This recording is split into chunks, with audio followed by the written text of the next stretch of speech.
A very warm welcome to you all students. Today we are going to start the very first chapter of our biology textbook NCERT, and that is the living world. Now you all must be using this term word biology. Okay. So what is biology? If I ask you to define what is biology, so basically biology is derived from two words, that is bios plus logos. Okay. So bios means life and logos means studies. Okay, that means biology deals with the study of life.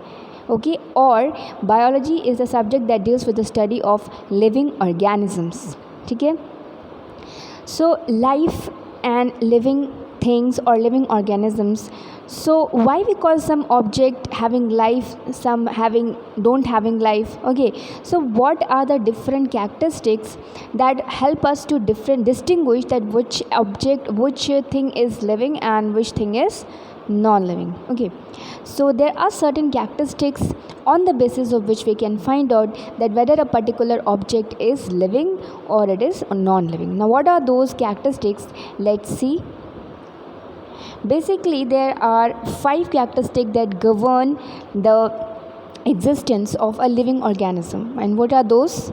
Number 1, growth, reproduction, metabolism, cellular organization and consciousness. Okay, so these are main important characteristics of living organisms: growth, reproduction, metabolism, cellular organization and consciousness. Now what are the main criteria on the basis of which we can consider these characteristics as the characteristic of living organisms? So let's see. Number 1 is growth. If I ask you to define growth, then what do you mean by it? So growth is basically an increase in mass and number. Okay, growth can be defined as increase in mass of an organism or increase in the number of the organism.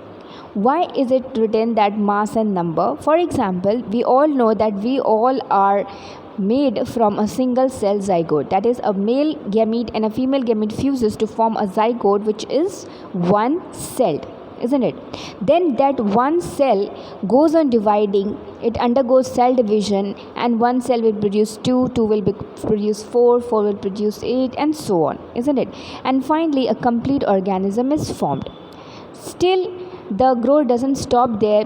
The organism, after being born, after coming to this world, then it continues to grow up to a certain height, isn't it? Then what happened, that after growing up to a certain height and all the physiological and internal changes takes place along with the growth of that particular organism, and then finally there comes a stage that that person is capable of reproducing also, means it is again resulting into increase in the number of its own kind, isn't it? So that is why it is written here, increase in the mass of an organism and the number. And in growth, the most important feature or the process which is responsible for growth is cell division, because without the cell division the organism can neither be formed nor it can reproduce, isn't it? Now there is a difference between the growth in the plants and the growth in the animals.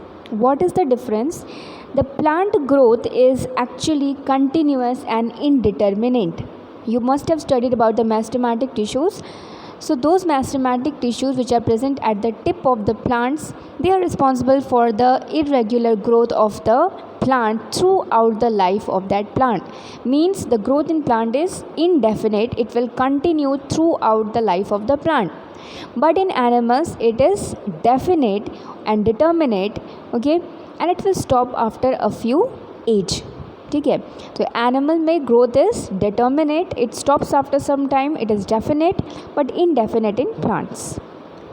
Then the cell division also helps to replace the lost cells. This you all must be knowing, that due to any injury or any mechanical cut and so on, if the cells are damaged, then these cell divisions also help in repairing of the new cell for the lost cells. So this is also a type of growth.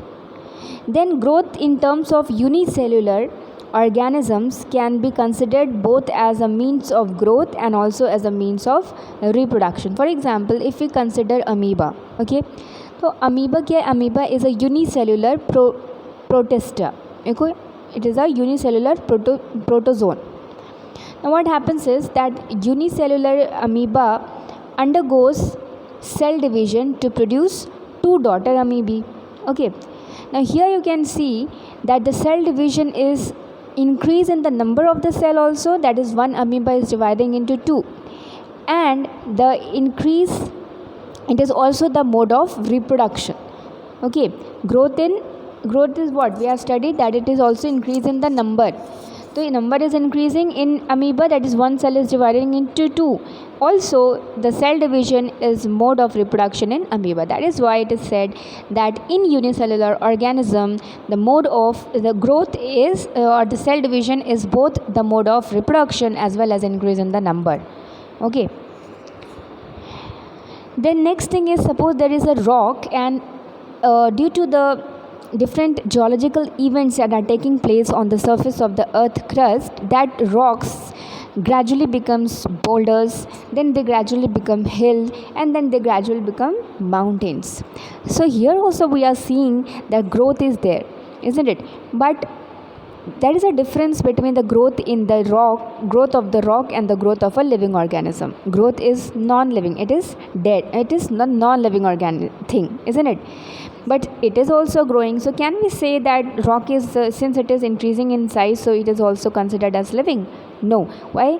Because the growth in non-living is always external due to the accumulation of the objects on the surface of that, isn't it? But inside the but in living organism the growth takes place due to the accumulation of the cells inside the body of the organism. That means the growth in living objects is internal, and the growth in the non-living object is external. Okay, next, so growth cannot be taken as the defining property, isn't it? There are many organisms, there are many individuals that don't grow in size. For example, dwarfs, isn't it? There are some people who don't show proper growth. So should we consider them as non-living? No. There is an exception to the rule that growth that is why growth cannot be taken as a characteristic or the defining property of living organism. Okay, so this was the first characteristic of living organism. Second is reproduction. Reproduction, you all know that is a progeny, that is the capability of an organism to produce it of its own kind, isn't it? Now that can be of two modes of reproduction, asexual and sexual mode. Asexual reproduction involves the use of only one parent, and sexual reproduction obviously involves the involvement of two parents. Then in asexual mode of reproduction, any part of the plant, any cell, any fragment of the organism can grow into a complete new organism. But in sexual reproduction, two individuals are required for the formation of the new organism. Then as I told you, unicellular organisms, amoeba, bacteria, chlamydomonas, they multiply and increase in number, isn't it? So in such organism, reproduction as well as growth is caused by cell division. Okay, so that is why it is unclear with the usage of the two terms growth and reproduction in the unicellular organism. क्योंकि unicellular organism में cell division से क्या हो रहा है, one cell से two cells produce हो रहे हैं, तो वो क्या है, एक तरह से reproduction भी हो रहा है, that is a mode of reproduction, plus number भी increase हो रहा है cells का, इसका मतलब वो growth भी है और reproduction भी है. Next, many organism, okay, then there are different types of organism that cannot reproduce, isn't it? There are different couples who cannot reproduce, they remain infertile throughout the life. So can we consider those organisms as non-living, those humans as non-living? No. Okay. Why? Because it is there may be so many reasons that a living organism may not be able to reproduce, so we cannot consider them as non-living. Okay, then many organisms are there who are sterile. The same thing in animals also, like mules, sterile worker bees, etcetera. Okay, that means reproduction में भी exceptions है कि ज़रूरी नहीं है कि सारे living organisms reproduce ही कर सके. ठीक है, तो इसका मतलब reproduction can also be not taken as a defining property of living organism. ठीक. Next is metabolism. So what do you mean by metabolism? Metabolism is the sum total of all the chemical reactions that are taking place inside the body of a living organism. ठीक है, in this the chemical biomolecules are made and changed into other forms. Okay, so metabolism is the characteristic of all living organisms. Why? Because every living organism is made up of cell, and inside the cell so many living reactions are taking place, and that is why all living organisms show exclusively this property of metabolism. That means metabolism is 100% defining characteristic of a living organism. Okay. Now metabolism can be of two types, anabolism and catabolism. Anabolism means something new is formed. So the constructive metabolism is termed as anabolism. For example, photosynthesis, because in this something new is formed, food is formed, okay, with the utilization of energy. So that process is known as anabolism, anabolic reaction, and those reactions in which something is broken down into simpler forms, so that is catabolic reaction. For example, respiration, in that the food is broken down to release energy. So basically metabolism can be taken as a defining property of living organism. The last is consciousness. What do you mean by? And one thing more, in metabolism,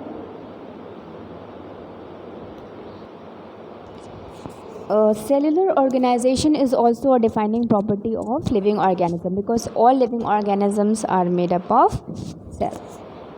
Next is consciousness. What do you mean by consciousness? The capacity of an organism to sense their surroundings and respond to it is known as consciousness. Now this is also an exclusive property or defining property of a living organism. That is because all the living organisms, be it plant or animal, they are provided with some sort of sense organs, isn't it?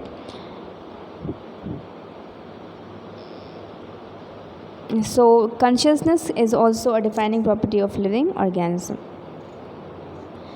So out of